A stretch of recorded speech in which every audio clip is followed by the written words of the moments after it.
The Bob Ross Landscape Oil Color, such an enigma. I don't even know what that word means, but a lot of people either love this paint or they hate this paint completely.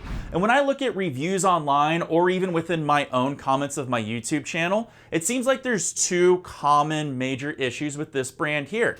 But you know what? I'm gonna solve that issue so that way you can give the Bob Ross brand a try, because I recommend everybody do it. So strap on in, because here we go. I feel like I nailed that one. I'm getting better at this.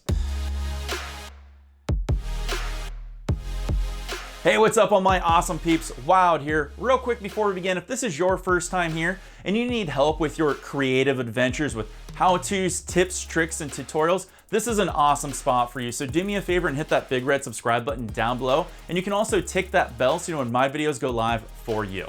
The Bob Ross Landscape Oil Color. Is it any good? Well, depending on where you buy it and the reviews that you read or the comments you see on my own YouTube channel, it's 50-50. And that got me thinking, why are people so 50-50 on this paint? And it came down to two main problems that I'm gonna solve for you out there. And let's tackle them one by one. When it comes to the Bob Ross Landscape Oil Paint, the first major complaint that I get from a lot of people is it's way too oily. So is the Bob Ross Landscape Oil Paint really oily?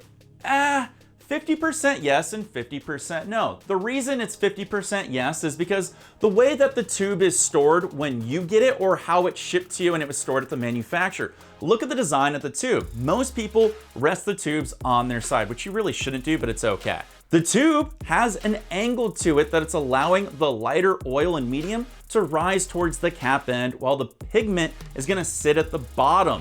Hence, when you first get your tube and you squeeze it out, you're gonna get nothing but oil, which is why people say this. And you can easily see this visual point when you have liquid white and you let it sit around for a while. Just look at how the oil and medium separates from the pigment and binders. So what do we do if our paints are separated? Well, we have to reintroduce the correct viscosity to our paints. You got a tube of paint? Hey, jerk off that tube of paint.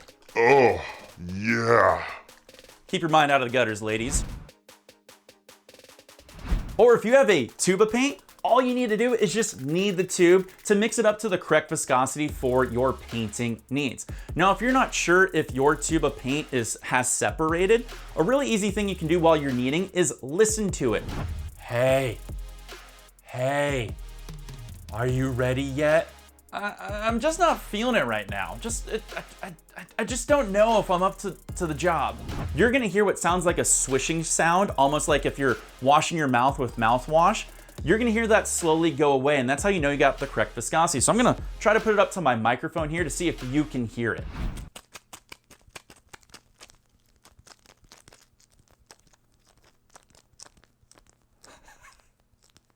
There you go. See how it disappeared?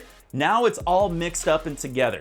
Now that you've jerked off your paint, kneaded your tube, and just mixed up your paints in general, now when you apply it to your mixing palette or your canvas, it's gonna come out with the correct viscosity, working perfectly for your wet on wet painting. So what about issue number two when it comes to the Bob Ross oil colors? Well, it all comes down to the firmness.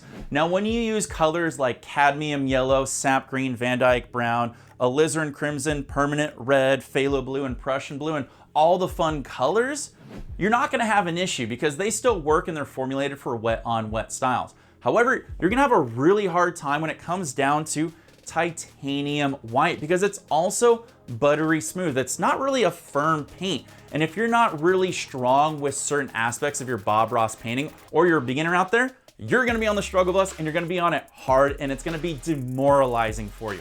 So what do we do about that issue? You know what? We're not gonna use it. What I really recommend is get yourself a real firm paint and use the Winsor Newton Titanium White. This is a really firm paint that's gonna make things like certain highlights easier, and oh my gosh, this thing is beautiful when it comes to making mountain paint bricks. Get yourself a nice tube of this and you're gonna be doing a lot better with your Bob Ross style paintings. Now, if you already own your titanium white from Bob Ross and you want to use it, hey, that's perfectly fine. I do think it's a beautiful color. There's a really cool trick where you can make this paint firmer that I'll put in the top of the card, but I'll also put it at the end of this video so you can check it out. Now, I really love Bob Ross colors. I think they've got beautiful appeal, pop, and a good pigment to them. and they're kind of affordable. They're not super expensive, but they're not super cheap. If you want to get Bob Ross colors or add to your artist box and try them out, you can do me a strong favor and use the links down below. And just for a cool tip, you know, those links really help me out and they cost you nothing. If you want to get the bigger tubes on Amazon, they're cheaper, but if you want to get these smaller tubes here, actually on Dick Blick, which is also in the links down below, they're slightly cheaper. They kind of run between $5 to $7 for the small tube and $16 to $17 for the big tube. And also, if you want the Winsor Newton color, I put that down there because I really recommend anybody that's new on wet painting, please use that because it's going to make things a lot easier. All right, fun little bonus tip if you made it all the way to the end of the video here. If you really want to try some Bob Ross oil colors out there for your landscape painting, one of the most cost-effective ways if you're just starting out or you want to dip your toe in is just buy the master paint set. You can get it for under $100 now, and you can get those through my links down below. It's the best thing. You get the colors, you're gonna get the liquid white, the palette knife, and the brushes you need to complete a wet on wet painting. And when you get that kit, you can look over here on the other side of my corner, the other side of the video, to check out some awesome beginner painter tutorials that'll really get you off and going. Wild here to make sure you start off on the right foot. Keep those brushes wet, and I will see you guys all later. And of course, peace.